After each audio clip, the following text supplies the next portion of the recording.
August 18, 2020 marks the 100th anniversary of the passage of the 19th Amendment, which prohibited the U.S. government from denying citizens the right to vote on the basis of sex.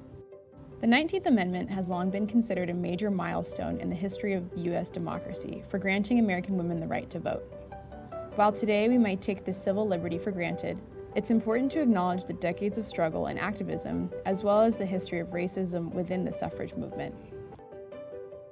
Getting the amendment through Congress was a major feat.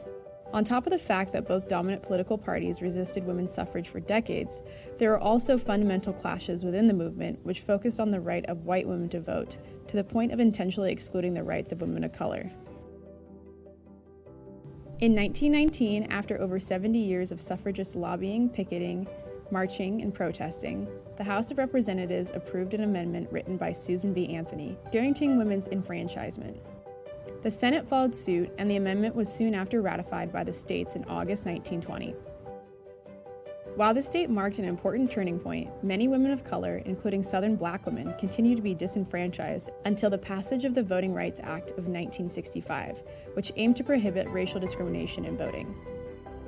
Today, more than 68 million women vote in U.S. elections, thanks to the work of thousands of brave suffragists who refused to give up on the right to voting equality.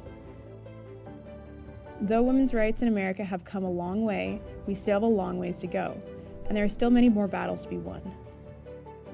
Join us in celebrating this historic anniversary while also looking towards the future of the women's movement.